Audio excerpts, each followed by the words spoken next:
Hello class, welcome back बच्चों। तो पहले बच्चों स्टार्ट कर रहे हैं नया लेक्चर। बाबू, लास्ट लेक्चर में मैंने आपको दो तीन क्वेश्चन करने को दिए थे। इलस्ट्रेशन नंबर 24 में यही करके गया था, जिसमें बेटा थर्ड पार्ट में हमने प्रूव किया था कि इनकम जनरेटेड बराबर होती है net value added at factor cost की। और मैंने उसके बाद आपको एक बात भी बोली थी, बेटा आप कोई मेथड लगाओ नेशनल इनकम कैलकुलेट करने का, नेशनल इनकम हर मेथड से बराबर आती है as well as domestic income. अगर मैं इनकम जनरेटेड निकाल रहा हूँ, मतलब इनकम मेथड से एनडीपीएट एफसी निकाल रहा हूँ, और वैल्यू एडेड मेथड से भी एनडीपीएट एफसी निकाल रहा हूँ, वो हमेशा बराबर आएगा डोमेस्टिक इनकम। ठीक है। और मैंने आपको ये भी कह दिया था कि अगले दो तीन क्वेश्चन होमवर्क है, लेकिन हमने इसी प्रॉपर्टी का यूज किया हुआ है अगले दो तीन क्वेश्चन। ठीक है। मैं सब क्वेश्चन के बारे में ओवरव्यू दे रहा हूँ, क्योंकि आप सब कह रहे हैं प्रॉब्लम नहीं है, तो मुझे ही डाउट हो रहा है कि तुम प्रॉब्लम पूछ ही ना दो दो तीन दिन के बाद, तो इसलिए मैं पहले ही ओवरव्यू दे देता हूँ। तो बाबू, क्वेश्चन कहता है कैलकुलेट द ऑपरेटिंग सरप्लस। आपने टर्म सुनी है मुझसे? क्या होता है operating surplus? Rent and royalty plus interest plus profit, इन तीनों को मिलाकर बनता है ऑपरेटिंग सरप्लस। इनकम मेथड में टर्म आती है, यानी कि अगर एनडीपीएट एफसी निकालना हो इनकम मेथड से, तो compensation of employ, operating surplus और मिक्स्ड इनकम। ठीक है जी। अब क्वेश्चन देखोगे, कंपनसेशन ऑफ एम्प्लॉय पता है, मिक्स्ड इनकम पता है, ऑपरेटिंग सरप्लस निकालना है। भाई मैं ऑपरेटिंग सरप्लस तभी तो निकाल सकता हूँ जब मुझे सारे वेरिएबल पता हो। यानी कि अगर कोई मुझे एनडीपीएट एफसी बता दे, कंपनसेशन ऑफ एम्प्लॉय बता दे, मिक्स्ड इनकम बता दे, तो ऑपरेटिंग सरप्लस निकाल सकता हूँ। समझ में आ रही है मेरी बात? तो वो इसने मुझसे ऑपरेटिंग सरप्लस पूछा है, कंपनसेशन ऑफ एम्प्लॉय और मिक्स्ड इनकम डायरेक्टली गिवन है क्वेश्चन। ठीक है। तो यानी कि मुझे चाहिए क्या? एनडीपीएट एफसी। अच्छा, अगर मैं काम करूं, वैल्यू एडेड मेथड के भी मुझे कुछ फिगर्स दिखाई दे रहे हैं, अगर मैं वैल्यू एडेड मेथड का यूज करूं, पहले जीडीपी टाइम पे निकालूं, फिर उसका कन्वर्जन कर लूं एनडीपीएट एफसी में, और उस एनडीपीएट एफसी को इनकम मेथड के एनडीपीएट एफसी के बराबर रख दूं, तो क्या ऑपरेटिंग सरप्लस आ जाए? मेरा ख्याल सबने यही किया होगा यहाँ जितने बैठे हैं। समझ में आ रही है ना बेटा बात? एक ही है सबने। बहुत अच्छा अगर ये किया और खुद से सोच पाए तो और ही अच्छा। ठीक है जी। पड़ोसी का सहारा लिया तो और अच्छा, वही जाएगा पेपर देने तुम्हारा। सेम क्वेश्चन ही होना था। 26 बाबू, ऑपरेटिंग सरप्लस निकालने जो बातें बोली मैंने सब सेम, कट कॉपी पे सेम। बस आपको लग रहा होगा यार पिछले मेथड में कितना डेटा गिवन है, 8 आइटम्स गिवन है, यहाँ सिर्फ 4 गिवन है। बाबू तो क्या फर्क पड़ता है, जो नहीं गिवन सब जीरो मान लो, आंसर हो जाएगा। ठीक है। और आपने देखा होगा इसमें, ये जब क्वेश्चन किया होगा तो बहुत सारी फिगर गिवन नहीं थी, सब जीरो माननी पड़ी। शायद मिक्स्ड इनकम भी गिवन नहीं है, वो भी जीरो मानी आपने, तब क्वेश्चन हुआ जाके। ठीक है जी। तो भैया मुझे नहीं पता, देखो मतलब तुम्हारी शक्ल से कभी लगता ही नहीं कॉन्फिडेंस है, लगता ही नहीं कभी क्वेश्चन खुद करे होंगे तुमने। लो जी, सामने देखो जी, आगे बढ़ाते हैं बात को।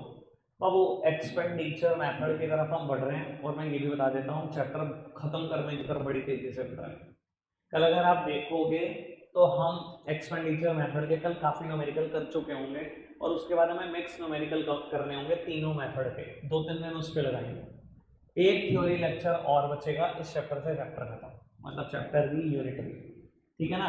और आपको बता देता हूँ, बच्चों ने हवा बना रखा होता है नेशनल इनकम, ओए बड़ी खतरनाक है, खत्म हो गई हमारी। इकोनॉमिक्स की सबसे मुश्किल चैप्टर खत्म करती है मैंने 12th का। आगे क्या होगा पता ही है तुम। अब तो फूक फूक मारनी है बस, हर चैप्टर है फूक मारेंगे, चैप्टर मार। चलो स्टार्ट करते हैं बाबू। एक्सपेंडिचर मेथड की चर्चा शुरू करेंगे। Value added method done, income method done.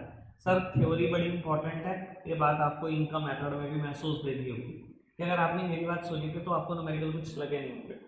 ठीक है जी। तो बाबू थ्योरी अपने ढंग से सुनना, ताकि आपके लिए हर चीज आसान हो। बाबू, इकोनॉमी में कितने सेक्टर होते हैं? 4। कौन कौन से? हाउस होल्ड सेक्टर, अरे बोल दो भाई, पहले पहला लेक्चर में बताया था, house hold sector, firms, government, foreign sector, 4 ही सेक्टर होते हैं। अब वो house hold, firm, foreign sector और गवर्नमेंट, बेटा एक्सपेंडिचर मेथड कहता है चारों सेक्टर के खर्चे जोड़ दो। एक्सपेंडिचर मेथड बताओ, चारों सेक्टर के खर्चे जोड़ने हैं बस, और कुछ नहीं करना। ठीक है जी, बस बाकी जो इलेबोरेट मुझे करना है वो मैं करता चलता हूँ समय के साथ साथ। तो बाबू सबसे पहले मैं खर्चा लिख रहा हूँ हाउस होल्ड सेक्टर का। इसके खर्चे को हम बोलते हैं private final consumption expenditure. Private final consumption expenditure. फिर बेटा मैं गवर्नमेंट सेक्टर का खर्चा लिख रहा हूं, इसे बोलते हैं गवर्नमेंट फाइनल कंजम्पशन एक्सपेंडिचर।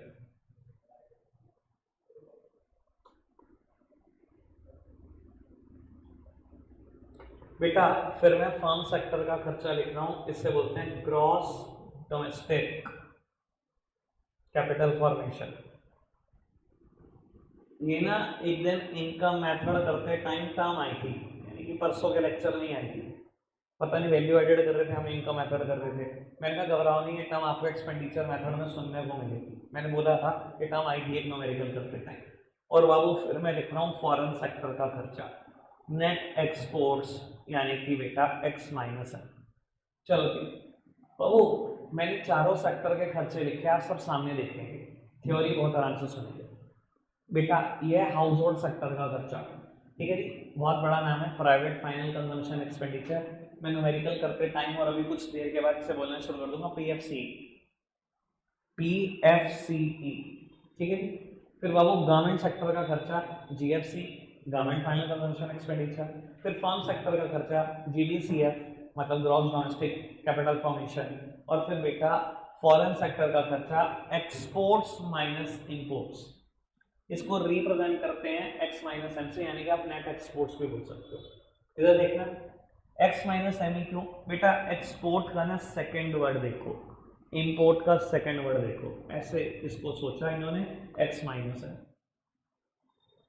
ठीक है जी, बढ़ाएं चर्चा को, आओ जी सब सामने देखना।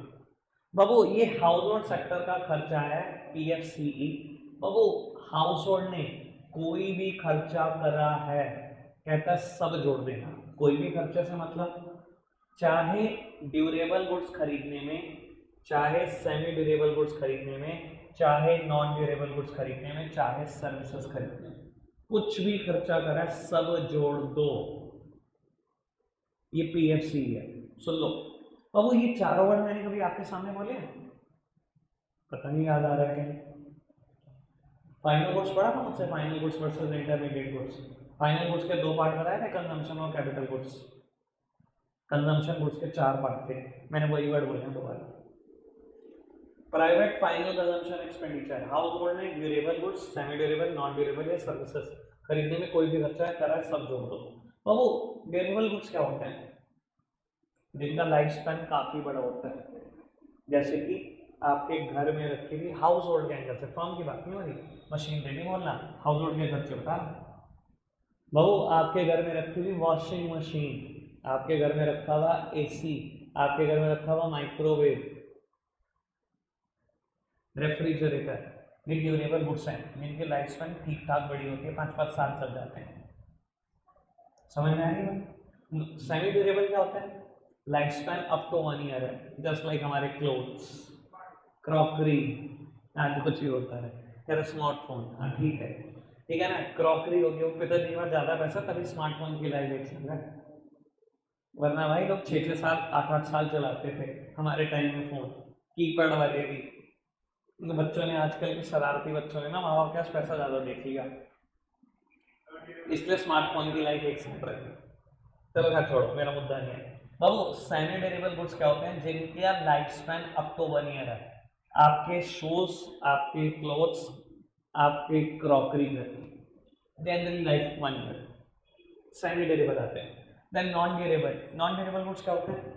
जो वन और फ्यू यूजेस में खत्म हो जाते हैं, एक इस्तेमाल या कुछ इस्तेमाल में खत्म हो जाते हैं, जस्ट लाइक सब खाने पीने की सारी चीजें सोच सकते हो आप। बाबू सोप, शैम्पूस, ब्रेड, बटर, बन, ब्ला ब्ला ब्ला ब्ला सब सोच सकते हो, ठीक है जी। और बाबू सर्विसेज भी इसी में आती हैं। बेटा हाउस होल्ड कोई सर्विस खरीद रहा है, सर गुड्स और सर्विस में बेसिक फर्क टेंजिबिलिटी और इंटेंजिबिलिटी का है। लेकिन दोनों का काम सेटिस्फैक्शन ऑफ वांट है। हमारे लिए तो गुड्स और सर्विस में कोई अंतर नहीं, ठीक है। तो प्राइवेट सेक्टर में कोई भी खर्चा किया, हाउस होल्ड सेक्टर में सब सारे खर्चे यहाँ जोड़ दो। लेकिन एक और बात कह रहा हूँ बेटा, सिर्फ हाउस होल्ड के खर्चे यहाँ मत जोड़ना। अभी तक मैं सिर्फ हाउस होल्ड की बात कर रहा था, सिर्फ हाउस होल्ड के खर्चे यहाँ मत जोड़ना, एक और खर्चे यहाँ जोड़ देना, private NPOs serving the house hold.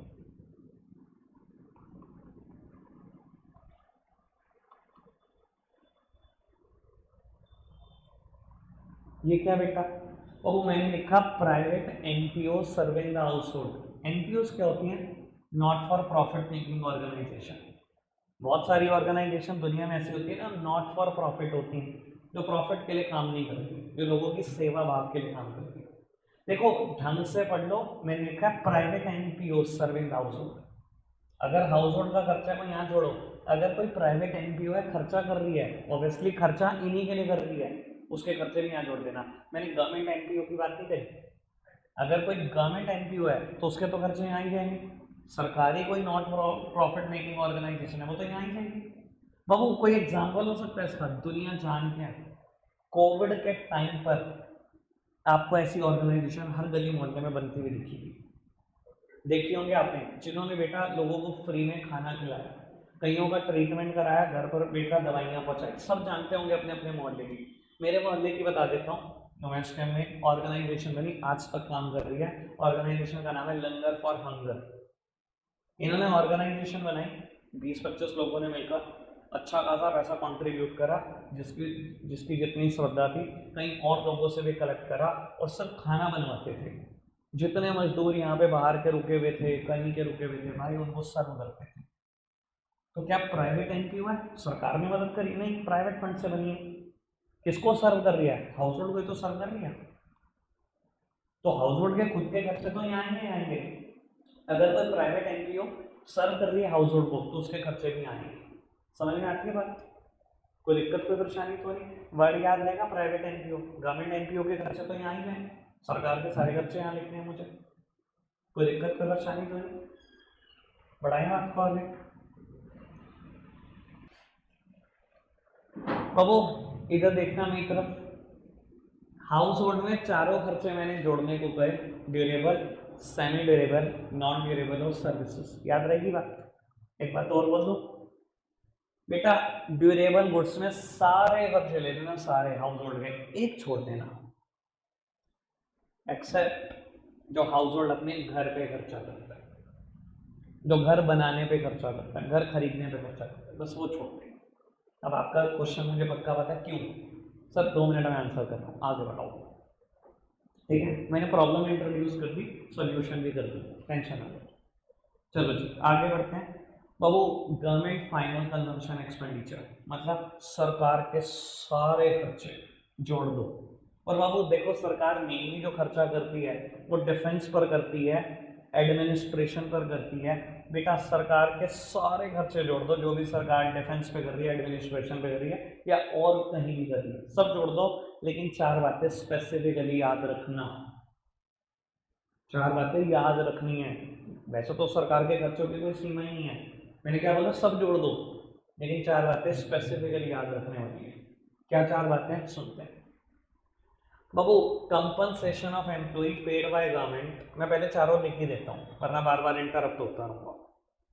Compensation of employ paid by the government, direct purchases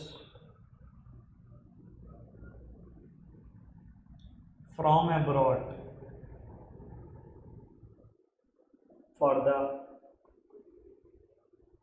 embassies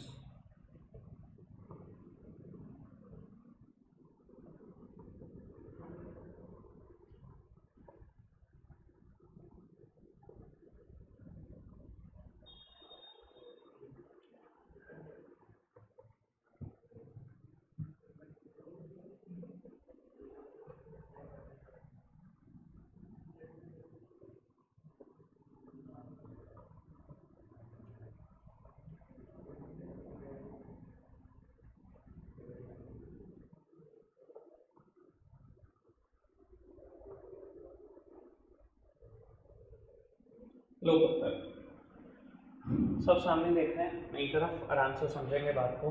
मैंने भाई को एक बात बोली, सरकार के सारे घर से जोड़ देना, लेकिन 4 बातें स्पेसिफिकली याद रखनी है। वो चारों बातें मैंने लिख दी। 4 में से बेटा शुरू की 3 बातें ऐड होनी है और चौथी बात लेस होनी है। ठीक है, देखते हैं क्या, क्यों, कैसे। चलो, अब वो सबसे पहली चीज है compensation of employ paid by the government. अब वो compensation of employ paid by the government, देखो आप ये समझ कर चलो बेटा, सरकार इतनी सारी ऑर्गेनाइजेशन की एम्प्लॉयर है, मालिक है, और सरकार के पास कितने सरकारी नौकर हैं। सबकी सरकार सैलरी पे करती है। सर अगर मैं एक डिस्ट्रिक्ट की बात करूँ ना, अगर आप एम्प्लॉय काउंट करने लग जाओ पसीने शुरू हो जाएंगे, सैलरी काउंट नहीं कर पाओगे।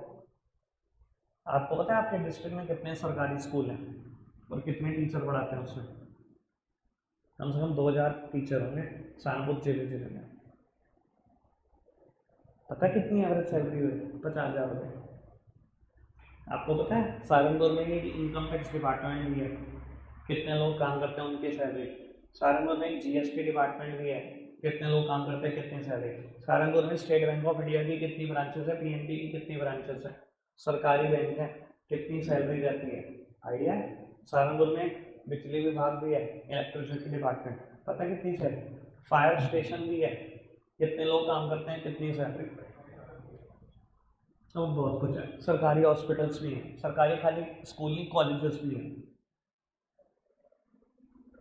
सर सबकी सैलरी कौन देता है? सरकार। सरकार का पहला मेन खर्चा compensation of employ paid by the government. कोई दिक्कत, कोई परेशानी तो नहीं, जोड़ देना, सरकार का खर्चा ही है। ठीक है, आगे बढ़ाओ आपको। बाबू नेक्स्ट वन क्या लिखा है? एक सेकंड। बाबू नेक्स्ट वन मैंने लिखा है direct purchases from abroad for the embassies and consulates located abroad. Babu Indian embassy India के अलावा लगभग हर कंट्री में, अगर जिसको एम्बेसी का मतलब नहीं पता वो पुरानी वीडियोस देखेगा तब उसको पता चलेगा। चैप्टर 2 में कराया था मैंने, चैप्टर 4 में। ठीक है जी। अरे मूवीज में कभी सुना है एम्बेसी वीजा दे रही है, वही एम्बेसी है, बस अभी ये समझो। ठीक है जी। तो वो इंडिया की एम्बेसी इंडिया छोड़कर हर देश में काम करने वाले ज्यादातर इंडियन ही होते हैं उसमें। अब एक बात बताना प्लीज, सोच और समझ कर बेटा, क्या उस एम्बेसी में कोई खर्चा नहीं होता? होता है, बहुत सारा खर्चा होता होगा। और बाबू अगर मैं कहूँ ऑस्ट्रेलिया में इंडियन एम्बेसी है, ठीक है, और बाबू उनको प्रिंट करने के लिए, वीजास प्रिंट करने के लिए कुछ बेटा पेपर्स की रिक्वायरमेंट है, कहाँ से खरीदते होंगे? इंडिया से आता होगा? जरूरी तो नहीं है, ज़्यादातर क्या होता होगा, लोकली खरीद लेते होंगे, ऑस्ट्रेलिया से ही खरीद लेते होंगे। बाबू इसका पैसा किसने दिया जो खर्चा किया? गवर्नमेंट ऑफ इंडिया देगी। एम्बेसीज कौन ऑपरेट चलाता है? गवर्नमेंट ही चलाती है, गवर्नमेंट ऑफ इंडिया देगी इसका पैसा, पक्की बात। समझ में आ रही है? अच्छा एक बात बताओ, ये जो ऑस्ट्रेलिया से आपने सामान लेकर इंडियन एम्बेसी को दे दिया, Indian embassy in India is a part of domestic territory of India, पक्का पता है बात? कुछ याद आ रही है? ये खर्चा यानी कि कहाँ माना जाएगा? इंडिया में हुआ माना जाएगा। कुछ याद आ रही है बात? पक्का से ना? कहते हैं ये भी सरकार का मेन खर्चा है, खर्चों में जोड़ देना, याद रखनी है आपने बात। सरकार के बहुत सारे खर्चे हैं, पर मैंने बोला 4 खर्चे याद रखने हैं। कंपनसेशन ऑफ एम्प्लॉय समझ में आया था? Direct purchases from abroad, directly purchase किया ऑस्ट्रेलिया से, for the embassies and consulates located abroad, Indian embassy के लिए जो अब्रॉड में लोकेटेड है। कोई दिक्कत, कोई परेशानी तो नहीं? बात ओके, आगे बढ़ाएं बात को। चलो जी बाबू, अब 2 बातें हैं जिसमें से एक ऐड होनी है, एक लेस होनी है। पहले मैं कुछ बात क्लियर कर देता हूँ बेटा। मैंने शुरू में ही कभी बोला था आपको, फाइनल गुड्स और इंटरमीडिएट गुड्स पढ़ाते टाइम की फाइनल गुड्स की वैल्यू नेशनल इनकम और डोमेस्टिक इनकम में जुड़ती है, और इंटरमीडिएट गुड्स की वैल्यू कहीं नहीं जुड़ती। याद आ रही है बात? देख लो डिफरेंस लिखा हुआ है, नहीं जुड़ती ना। सर मैं बात आज भी वही कर रहा हूँ, देखो प्राइवेट फाइनल कंजम्पशन एक्सपेंडिचर, जो फाइनल गुड्स एंड सर्विसेज पे आपने खर्चा करा, सिर्फ वो जोड़ना है। Government final consumption expenditure, government ने जो फाइनल गुड्स पे खर्चा किया, सिर्फ वही जोड़ना। अब कई बच्चे मुझसे सवाल करते हैं, बेटा भैया आपने तो इंटरमीडिएट कंजम्पशन जुड़वा दी। बाबू देखो मेरी बात को समझने की कोशिश करो, सरकार ना अपना खर्चा निकालने के लिए ना ये तरीके का इस्तेमाल करती है। मैं कभी भी इंटरमीडिएट कंजम्पशन जोड़ने के हक में नहीं हूँ और ना ही इंटरमीडिएट कंजम्पशन जुड़ रही है। खर्चा निकालने का तरीका है सरकार का। अभी मैं दो बातें बोलता हूँ, समझ में आ जाएगी आपको क्या बात है। बाबू सरकार ना फार्मर से गेहूं खरीदती है, वीट खरीदती है, मान लो 15 रुपए किलो, ठीक है, और राशन शॉप में बिकवा देती है 2 रुपए किलो सिर्फ। खरीद 15 रुपए किलो में ली है और बेच लिया राशन शॉप में, पीडीएस जिसको आप बोलते हो, पब्लिक डिस्ट्रीब्यूशन सिस्टम, 2 रुपए किलो बिकवा रही है। अच्छा सरकार ने कितना खर्चा किया, फटाफट से बताओ, कितने रुपए किलो? 15। भैया 15 रुपए किलो खर्चा किया, 2 रुपए किलो ले तो लिया, कितना खर्चा किया? बोलना नहीं क्या, कितना है? 13 रुपए किलो। समझ में आ गया बात? अब मैं तो कहता था सीधा सीधा ऐड करो, 13 रुपए किलो सरकार का खर्चा है, सारे खर्चे जोड़ रहे हो ना, सरकार का खर्चा ही तो जोड़ दो। इन्होंने ना सीधा कान नहीं पकड़ना, 13 रुपए किलो, एक हद कान पूरा घुमा के पकड़ेंगे, 13 रुपए किलो निकालेंगे आंसर। कैसे? समझ में आ जाएगा आपको। कहता सरकार की इंटरमीडिएट कंजम्पशन ऐड कर दो। इंटरमीडिएट कंजम्पशन मतलब 25, 15 रुपए किलो ऐड कर दो, कर दीजिए ऐड 15 रुपए किलो। कहता सरकार ने जो भी बेचा सब माइनस कर दो। सरकार ने 2 रुपए किलो बेचा, कहता माइनस कर दो, 15 रुपए किलो में से 2 रुपए किलो माइनस कर दो, कितना क्या भाई? तो भाई सीधा बोल दे 13 रुपए किलो ऐड करना है। सीधा कहां नहीं पकड़ना, वो घुमा के पकड़ना है, नाम देना इंटरमीडिएट कंजम्पशन, ताकि बच्चे कंफ्यूज हो जाए। समझ में आ गई बात? कोई दिक्कत कोई परेशानी तो नहीं? पक्का से? सर देख लो, मुझे बता दो पीएफसीई और जीएफसी, मुझे कुछ समझाना है तो फटाफट से बढ़ाए बात को। चलो जी फिर बढ़ाते हैं बात को। बाबू फार्म सेक्टर का खर्चा जीडीसीएफ, इंपॉर्टेंट मुद्दा, ढंग से समझना, ठीक है। सिर्फ एक ही चीज परेशान कर सकती है, पेपर में पीएफसी में कोई पंगा नहीं आता, सीधा लिया था पीएफसी इतनी फिगर। ये तो मैंने सब अपनी तसल्ली के लिए समझाया, कभी मुश्किल आते क्वेश्चन में सीधा दिया होता है जीएफसी, कभी इतना बड़ा पंगा नहीं आएगा जितना बड़ा पंगा मैं ले लेता हूँ, ठीक है। पर मैं समझाता हूँ, मुझे अपना सेटिस्फेक्शन चाहिए होता है कि बच्चों को समझ में आएगा, ठीक है जी। पंगा सर में आएगा और इसको ढंग से समझोगे तो पंगा यहाँ बचने नहीं दूंगा, ठीक है जी। चलो आओ करते हैं बात। बाबू जीडीसीएफ के दो पार्ट होते हैं, ग्रॉस डोमेस्टिक कैपिटल फॉर्मेशन के दो पार्ट होते हैं, ठीक है, प्यार से ऐसे बोलेंगे जीडीसीएफ। बाबू दो पार्ट होते हैं, एक होता है gross fixed capital formation, gross fixed capital formation, इसको बोलेंगे प्यार से जीएफसीएफ, और दूसरा होता है इन्वेंट्री इन्वेस्टमेंट, मतलब आई। ठीक है जी, सुनते चलो कोई टेंशन नहीं है, एक एक बात समझाइए ना आज तक, तो आपको क्या लगता है रटोगे? सवाल ही पैदा नहीं होता, रटने दे रहा मैं तुम्हें। आओ जी सामने देखो। तो बाबू ग्रॉस फिक्स्ड कैपिटल फॉर्मेशन के भी फर्दर 3 पार्ट होते हैं। बाबू क्या क्या आता है ग्रॉस फिक्स्ड कैपिटल फॉर्मेशन में? Gross business fixed investment, gross residential construction investment, gross public investment. और इन्वेंट्री इन्वेस्टमेंट बराबर होता है दो चीजों के, closing stock minus opening stock. अब आ जाओ पहले समझते हैं, एक एक टर्म को क्लियर करते हैं, ठीक है ना। फिर ये मैं टॉपिक वाइंड अप करता हूँ, फिर मैं मुश्किल बात बताऊंगा इसकी, इसको एक्सट्रीम लेवल पे कैसे ले जाते हैं। आओ जी। तो बाबू जीडीसीएफ के दो पार्ट हैं, जीएफसीएफ और इन्वेंट्री इन्वेस्टमेंट, ठीक है। मैं जीडीसीएफ ही बोलूंगा, आप भी जीडीसीएफ ही याद रखेंगे, ठीक है ना। दूसरा दो पार्ट है क्या क्या, जीएफसीएफ और इन्वेंट्री इन्वेस्टमेंट। इन्वेंट्री इन्वेस्टमेंट होता है closing stock minus opening stock. क्यों लिखा, कैसे लिखा, सब मैं बताता हूँ, ठीक है जी। 2 मिनट दो मुझे, पहले इस मुद्दे पे चर्चा करेंगे, gross fixed capital formation. Sir gross fixed capital formation, बेटा यहाँ मैं सारी चर्चा उस चीज पर कर रहा हूँ जो मैंने कैपिटल गुड्स में खर्चा कर दिया, जो मैंने फिक्स्ड एसेट्स में खर्चा कर दिया, ठीक है जी। अब मेरी बात सुनना प्लीज। बाबू कहते हैं इसके भी 3 पार्ट हैं, ग्रॉस बिजनेस फिक्स्ड इन्वेस्टमेंट। बाबू अगर आप एक फर्म हो तो आप फिक्स्ड एसेट्स में खर्चा पक्का करोगे, लैंड एंड बिल्डिंग पक्का खरीदोगे, मशीनरी पक्का खरीदोगे, कुछ ना कुछ चीजें प्रोड्यूस करनी है तो मशीनरी चाहिए।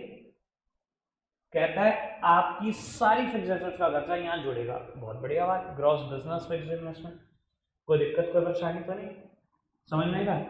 दूसरी बात कहता है ग्रॉस रेजिडेंशियल कंस्ट्रक्शन इन्वेस्टमेंट। मैंने कहा था हाउस होल्ड सेक्टर में, सॉरी हाउस होल्ड सेक्टर के सारे खर्चे जोड़ देना और ड्यूरेबल में एक खर्चा नहीं जोड़ना, क्या? इंसान का घर नहीं जोड़ना, सबको जोड़ देना, घर नहीं जोड़ना, घर कहाँ जोड़ना है, ये जोड़ा हुआ। देखो नाम क्या है, ग्रॉस रेजिडेंशियल कंस्ट्रक्शन इन्वेस्टमेंट। अगर हाउस होल्ड सेक्टर में अपने घर पर कोई भी खर्चा किया वो यहाँ जोड़ेगा, इसलिए कहा था वहां नहीं जोड़ेगा, बता दूंगा 5 मिनट बाद। समझ में आई बात? आ जाओ। ग्रॉस पब्लिक इन्वेस्टमेंट, बाबू सरकार ने फिक्स्ड एसेट्स में कोई भी खर्चा किया वो यहाँ नहीं जुड़ेगा। मैंने ना चारों खर्चों में एक भी फिक्स्ड एसेट्स का नाम लिखा, बाबू वो कहाँ जुड़ेगा, वो भी नहीं जुड़ेगा।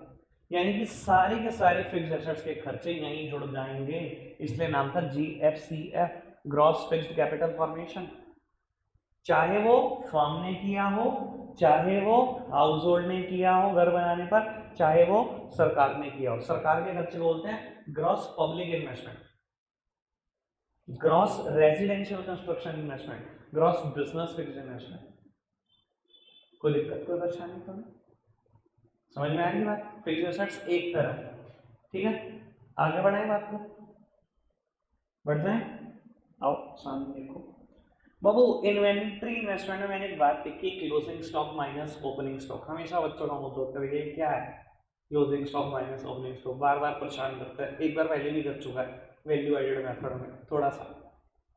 सर वहां पे वैसे मेरी तरफ से मैंने तो परेशान होने दिया, मैंने समझा दिया था, ठीक है ना। मैं दोबारा समझाऊंगा यहाँ पर, एक बार वही जैसी बात आराम से सुन लेना। बाबू एक बात बता देता हूँ, वो बात बताने से पहले कि जब मैं ये टोटल करूंगा ना सारे खर्चे का, तो ये GDP एट MP आएगा। मैं लॉजिक भी बता देता हूँ, अभी बता देता हूँ, चलो हर चीज पोस्टपोन नहीं करता। बाबू अब बच्चों के दिमाग में आएगा ये चारों सेक्टर, ये सारा टोटल GDP एट MP क्यों आएगा, कुछ और क्यों नहीं। देखो मैं बता देता हूँ, मैंने जितनी भी फिक्स एसेट्स की बात करी है ना, सबकी बात ग्रॉस करी है, तो ये कैलकुलेट हमेशा ग्रॉस होगा, डेट बाद में माइनस होगा।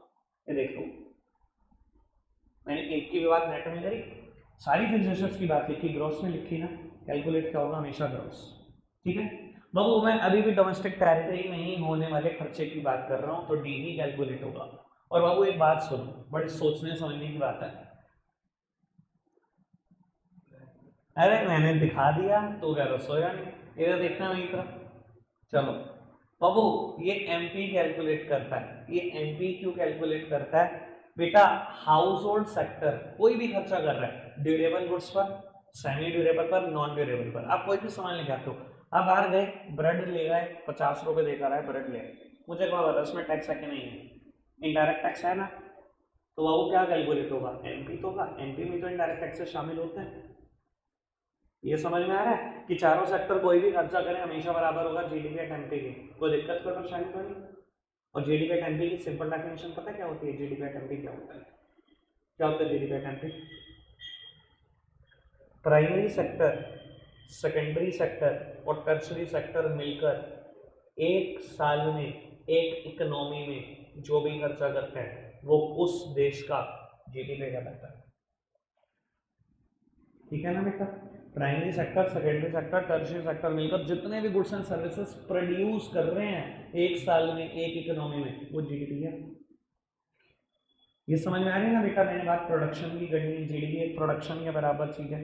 इधर देखना बाबू, मैं वैल्यू एडेड मेथड कर रहा था, मैंने एक एग्जांपल दिया था, मैं वही एग्जांपल सोचने की कोशिश करता हूँ। क्या था, मान लो आपका करंट ईयर है 31 मार्च, मतलब 23-24 आपका साल है, 31 मार्च 23 को इकोनॉमी में स्टॉक पड़ा है, मान लो कुछ भी कह देते हैं 5,000 रुपये, ठीक है।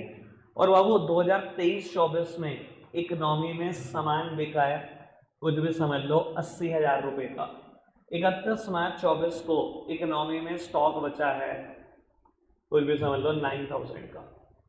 मेरी तरफ देखना, याद है वैल्यू एडेड मेथड में मैंने कुछ ऐसा एग्जांपल दिया था, ये बात बड़े अच्छे से समझाने की कोशिश की थी मैंने आपको। बाबू अगर मान लो ये फिगर्स हैं और मुझे प्रोडक्शन कैलकुलेट कर रहा है 2023-24 का, कोई बताएगा मुझे प्रोडक्शन किसके बराबर होगा, फटाफट बताओ, टाइम पास ना करना। Sales plus change in stock, मैंने बताया था बाबू कि बराबर होगा sales plus change in stock के, और चेंज इन स्टॉक बराबर होता है क्लोजिंग माइनस ओपनिंग के। ये ऐसे ही क्यों होगा, देखो बेटा पहले मैं फिगर पुट कर देता हूँ, फिर मैं एक बार फिर रीडिंग कर देता हूँ ताकि मैं आपको यहाँ पर भी क्लैरिटी दे सकूँ। मैंने फिगर पुट कर दी, आंसर आ गया ये। अब सुनना, बेटा मैं 23-24 के प्रोडक्शन की बात कर रहा हूँ। जो चीज 31 मार्च 23 को इकोनॉमी में पड़ी है, ये ऑब्वियसली 22-23 में प्रोड्यूस हुई हो पिछले फाइनेंशियल ईयर में, तो पिछले साल के जीडीपी में जुड़ गया होगा ना, तो पिछले साल प्रोड्यूस हुआ। पक्की बात। बाबू कहता है आपने 80,000 रुपए का सामान बेच दिया, ठीक है बाबू, मेरे पास 5 का तो पड़ा ही था जो पिछले साल प्रोड्यूस हुआ था। मैंने कितने का बेचा? 80 का। यानी कि इस साल का कितना सामान बेचा? 75 का, जो इस साल प्रोड्यूस हुआ था। मैंने टोटल 80 का सामान बेचा है ना। इस साल कितना प्रोड्यूस हुआ था भाई? 80 में से 5 तो पिछले साल वाला ही बेचा है, 75 का इस साल प्रोड्यूस किया है। ये देखो मैंने 75,000 लिखा है, 80 माइनस 5, 75 का इस साल प्रोड्यूस हुआ। बाबू कहता है साल के आखिरी दिन अभी भी 9,000 का सामान बचा है। बाबू बचा है, प्रोड्यूस तो इसी साल किया है ना मैं तो प्रोडक्शन निकाल रहा हूँ, मैं कौन सी सेल निकाल रहा हूँ?